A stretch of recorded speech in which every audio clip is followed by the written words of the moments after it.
J'espère que vous allez bien, j'espère que vous vous portez bien. Connaissez-vous, je pense que tout le monde, celles et ceux qui s'intéressent vraiment à l'Algérie, connaissent tous Mohamed Al-Kab. C'est le plus capé des ministres algériens. C'est le ministre algérien qui a la plus grande longévité. C'est le ministre algérien qui est resté le plus longtemps au pouvoir. Depuis 2019, il est au ministère de l'Énergie. Depuis 2019, il est ministre de l'Énergie. Alors, 2019, il était ministre de l'Énergie. 2021, il a été reconduit. 2020-2021, il a été reconduit en tant que ministre de l'Énergie. 2021 jusqu'à 2024, il est ministre de l'Énergie et des Mines. Il est au pouvoir depuis plus de 5 ans. Voilà. 6 ans même, on va dire aujourd'hui 6 ans. Mohamed Al-Kab, toujours ministre de l'Énergie, mais on ne lui a jamais demandé de bilan. À mon avis, comme Abdelmajid Tebboune voudrait le souhait de faire un remaniement ministériel, je ne comprends pas comment Madame Mohamed Al-Kab, qui a été promu ministre d'État, il a été promu lors du dernier remaniement gouvernemental en novembre 2024, ministre d'État. Ministre d'État et des énergies renouvelables. Le monsieur n'a aucun bon bilan. Il ne maîtrise absolument aucune thématique du secteur de l'énergie. Tous les experts, tous les observateurs, tous les connaisseurs du secteur de l'énergie en Algérie sont unanimes pour affirmer que Mohamed Al-Kab est l'un des plus mauvais ministres de l'énergie de l'histoire de l'Algérie. Pour une raison simple, l'Algérie, son énergie, elle est basée sur le pétrole et le gaz. Mohamed Al-Kab ne vient pas du domaine du pétrole et du gaz. C'est un électricien. Il vient du domaine de l'électricité, de son gaz. Mohamed Al-Kab a toujours été, de 2006 jusqu'à 2017, responsable du groupe Sonalgaz et de certains de ses filiales. Il connaît bien Sonalgaz. Malheureusement, Sonalgaz n'est pas une référence. Toujours déficitaire, société pratiquement en faillite, elle vit uniquement des subventions et des fonds et des crédits donnés par les banques de l'État et des subventions de l'État. Elle est sous perfusion financière. Ça n'a rien à voir avec le monde de Sonatrach. Nous sommes l'Algérie n'est pas un pays exportateur d'électricité. On exporte un peu d'électricité. Mais nous vivons des exportations du pétrole et du gaz. Le profil des ministres de l'énergie en Algérie, tous les ministres, la majorité écrasante des ministres de l'énergie ont été des anciens de Sonatrach, des anciens du pétrole et du gaz.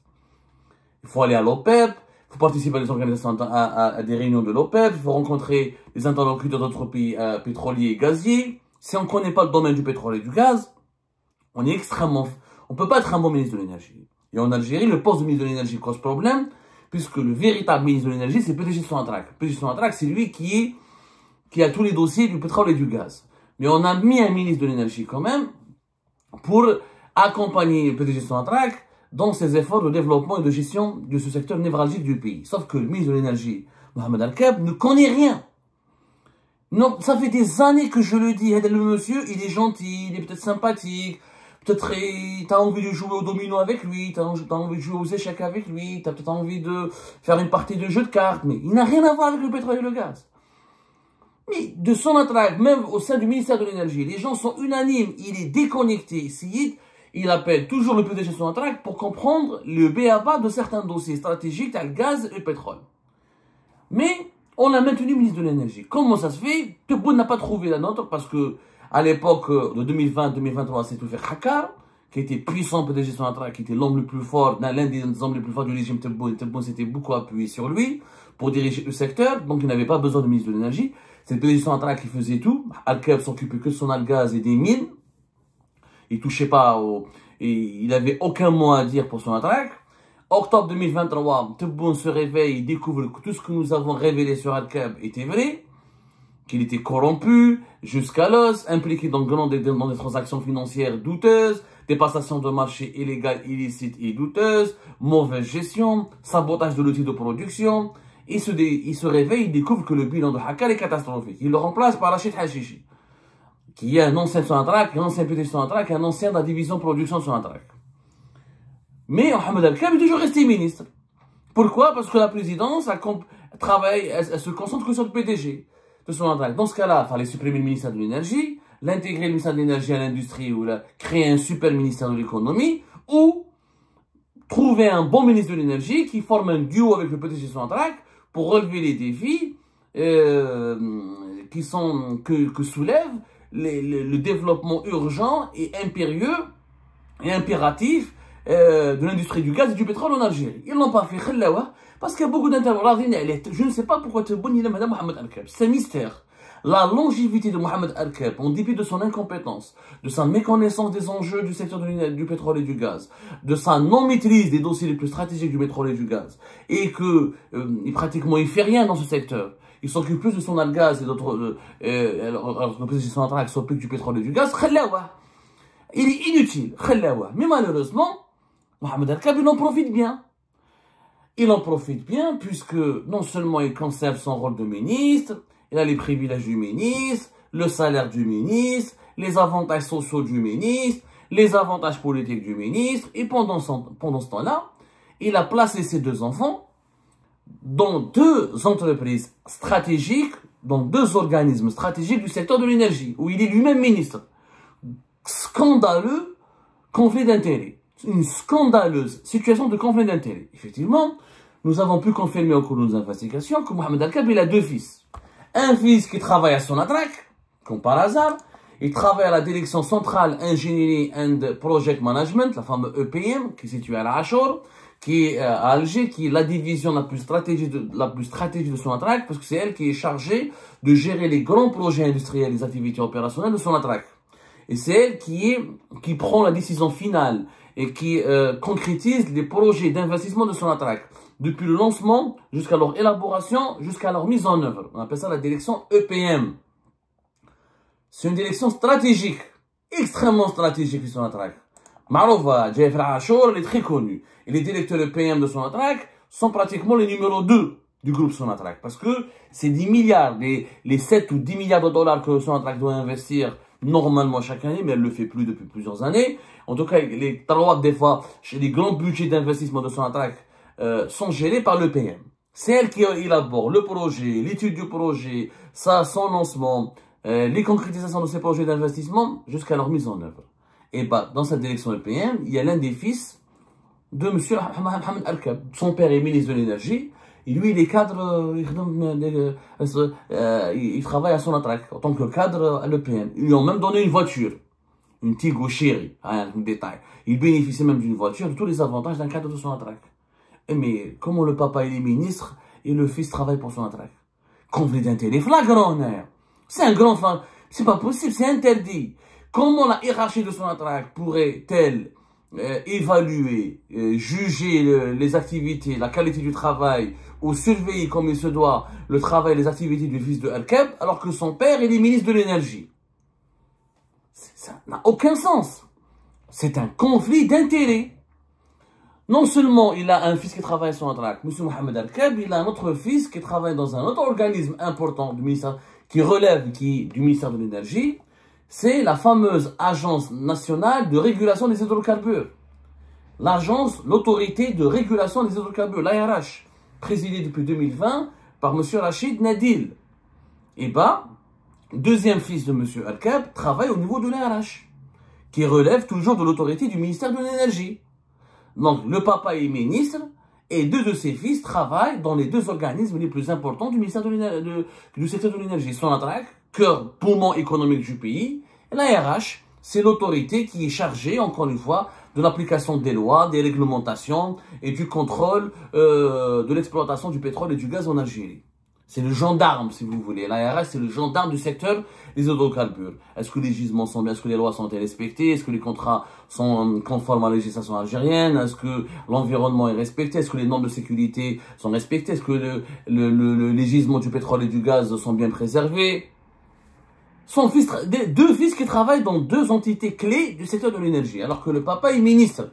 Je rappelle qu'en Algérie, même si elle donne l'impression qu'elle est une jungle, il y a des lois dans ce pays, le conflit d'intérêts, il y a des lois. Dans un article, dans l'ancienne constitution, il y avait un article, l'ancienne, pas celle de 2020, on dit que les fonctions et les mandats au service des institutions de l'État ne peuvent constituer une source d'enrichissement ni un moyen de servir des intérêts privés. C'était un article de la Constitution, la Constitution de 2016, avant qu'elle soit révisée en 2020. Je ne sais pas comment ils l'auront formulée en 2020. Ça, d'autres lois, la loi numéro 0601 du 20 février 2006. Cette loi, elle fait obligation à tout agent public, Agent public, ça veut dire fonctionnaire de l'État, ministre, secrétaire, toute personne qui travaille pour l'État, agent public, qui travaille pour une institution publique, une institution étatique. Il a pour obligation d'informer son autorité hiérarchique lorsqu'il y a coïncidence entre ses intérêts privés et l'intérêt public, susceptible d'influencer l'exercice normal de ses fonctions. Là, nous avons une coïncidence entre ses intérêts privés et son intérêt public. Il est ministre et ses deux fils travaillent pour son Sonatrach et la RH. Il y a une coïncidence. Comment Mohamed Arkab pourrait gérer en toute honnêteté, en toute objectivité, en toute neutralité le secteur de l'énergie, alors que deux de ses fils ont des salaires, des revenus et en font carrière dans le même secteur. C'est tout simplement une coïncidence entre intérêt public et intérêt privé.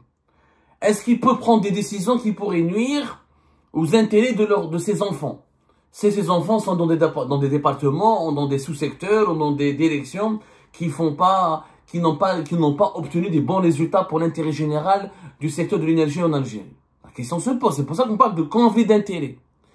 Il y a aussi le statut général de la fonction publique. C'est la loi numéro 6-12 portant de l'ordonnance numéro 6-03 du statut général de la fonction publique en Algérie. Cette loi, qu'est-ce qu'elle dit? Elle interdit expressément, sous peine de sanctions disciplinaires, à tout fonctionnaire, quelle que soit sa position dans la hiérarchie administrative, d'avoir par lui-même ou par personne interposée, et sous quelque domination que ce soit, à l'intérieur ou à l'extérieur du pays, des intérêts de nature à compromettre son indépendance ou à constituer une entrave à l'exercice normal de sa mission, dans une entreprise soumise au contrôle ou en relation avec l'administration dont il relève. C'est très clair. La loi interdit à tout fonctionnaire d'avoir par lui-même ou par une personne interposée une quelconque et sous quelconque dénomination à l'intérieur ou à l'extérieur des intérêts de nature à compromettre son indépendance ou à entraver l'exercice normal de sa mission. Il a des enfants qui travaillent dans le secteur de l'énergie, donc il n'est pas indépendant.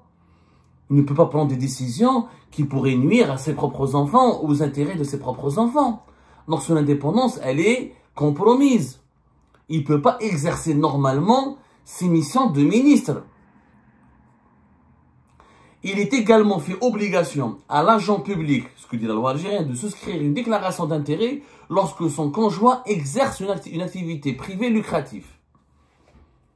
Ce n'est pas le cas de Mohamed Arkab, mais à partir du moment où ses enfants, c'est sa conjointe, c'est pas sa femme, travaillent pour l'État, alors qu'il est lui-même ministre d'État, travaille pour des entreprises qui relèvent de son âge, il travaille pour lui. Le ministre de l'énergie, il est censé avoir un pouvoir sur l'autorité de régulation des hydrocarbures et sur le PDG de Sonatrach qui relève beaucoup plus de la présidence, mais le ministre de l'énergie siège au conseil d'administration, siège à l'Assemblée générale. Il siège à l'Assemblée générale de Sonatrach, donc il a un pouvoir de décision sur Sonatrach. Nous sommes dans une situation de conflit d'intérêts. La déontologie et l'éthique n'ont pas été respectées, ne sont pas respectées. Donc, Mohamed Arkab est dans une situation de violation de la loi. Il n'est pas le seul, parce que nous avons découvert par ailleurs, et nous sommes en train de faire une enquête là-dessus, on vous ramènera tous les détails, les noms et les précisions, etc. Que même le PDG de Sonatrach, Rachid Hachichi, qui est PDG depuis octobre 2023, qui a remplacé le fameux de Verhaka, a lui-même un fils qui travaille pour le PM. Pour le PM de Sonatrach, qui travaille pour la division la plus stratégique de Sonatrach. Nous sommes dans un conflit d'intérêts clair aussi. Le PDG de Sonatrach est dans un conflit d'intérêts comme exactement Mohamed Arkab. Bon, mais sauf que Mohamed Arkab, ça dure depuis des années. Il est ministre depuis 2019, ce monsieur. Il n'a pas été remplacé directement. Alors que nous sommes dans une situation d'interférence entre la fonction de ministre exercée par Mohamed Arkab et son intérêt personnel, puisque ses propres enfants profitent ou travaillent au sein de deux entités qui relèvent de son autorité. Les conflits d'intérêts sont pratiquement une forme de corruption. Parce qu'ils influencent, on ne peut pas prendre des décisions parce qu'il y a des intérêts privés qui influencent sur les intérêts publics.